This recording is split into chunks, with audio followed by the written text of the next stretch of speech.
Hi everyone, it's Zoe from Book Reviews with Zoe, and today's video is my October reading wrap-up. So let's get into the books that I read in October.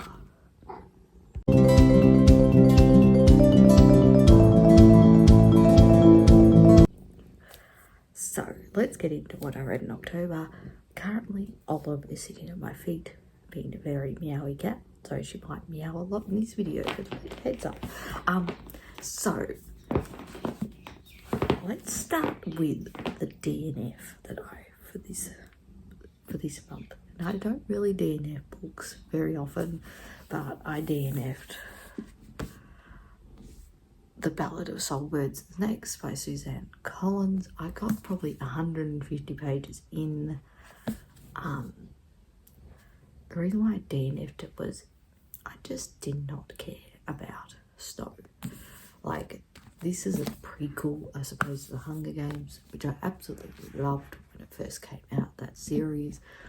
And I just felt like I got 150 pages in and I just did not care about the origins of Snow and how he became the person that he became in the Hunger Games series. So that's why I DNF'd it. Just didn't care. Yeah. Then the next sort of books I read were all actually surprisingly really good. I did the sequel to The Lady of Wisteria. What is it? The Wisteria Society of Lady Scandals, which was the first one by India Holton. This is the sequel, The League of Gentlewomen Witches. This was a lot of fun, as good as the first one. This one had more. The first one had Bronte inspirations. This one had Austen inspirations, but it was still a lot of fun. The same similar banter, the funny banter that was written in it. Similar. It was just a good old time. So I'll give this 4 stars. And if you enjoy fantasy, and if you enjoy, I suppose, historical romance, then you'll probably enjoy this. However, this series so far has not got a lot of romance. It's more of a historical fantasy setting with pirates and witches. So it's a lot of fun.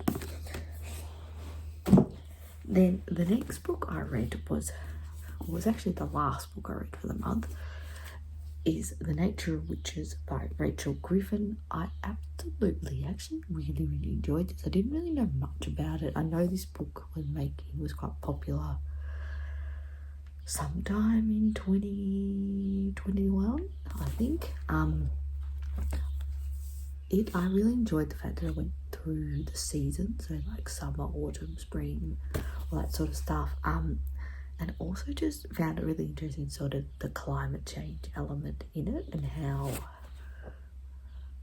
the witches rely on nature to do their magic and the weather and things like that. And then when the earth changes, all of a sudden heat waves come in when they're supposed to be winter, and how it impacts them and the environment around them as well. So it was just really interesting. So it was actually really good. So, and for their debut novel, it was actually a lot of fun. So I'll probably give this 4 stars as well.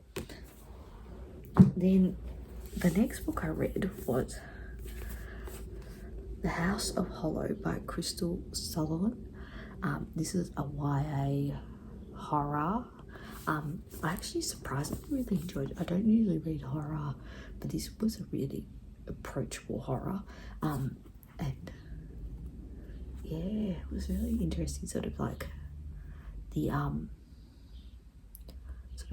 spirit world kind of thing, and how it sort of what happened to these girls and sort of the consequences, and how, 20 years after they disappeared when they were kids, and then they came back like a month later, but then the consequences of their lives afterwards as adults, of what happened to it. So it was just really interesting. And I really enjoyed it. It was a good fun read. And if you don't read horror, I recommend this one because it's spooky, but it's not scare the bejesus out of you. So yeah. Then the last book I have, which was that I read 4 pages chunk along of Pages from Page, was Jonathan Strange and Mr. Norrell by Susanna Clarke.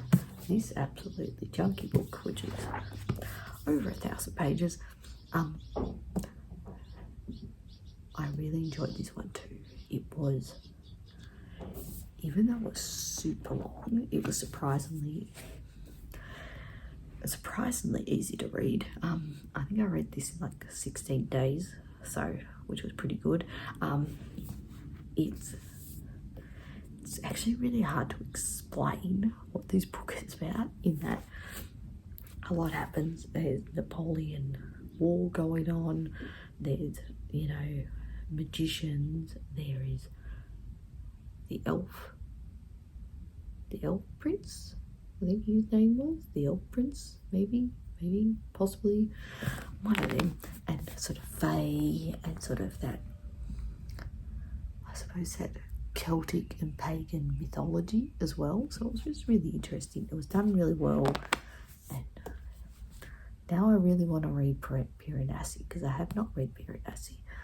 But yeah, I really enjoyed it. Probably give this 4 stars as well. So, you know, it was good fun, and you know, even though it was chunky. And I also recommend seeing the mini-series that's on, I think it's on Amazon Prime. The mini-series that they did a few years ago is really, really good. So, you know, if you don't have time to read the book, watch the mini-series. So overall, a pretty good month, like 1 DNF, and then all the rest were 4 stars. So I had a pretty good month for reading in October. If you read any of these books, let me know in the comments. That'll be fantastic. Maybe leave a bird emoji in the comments if you want to leave a comment, just because there's a bird on this cover. Overall, it was a good fun month reading.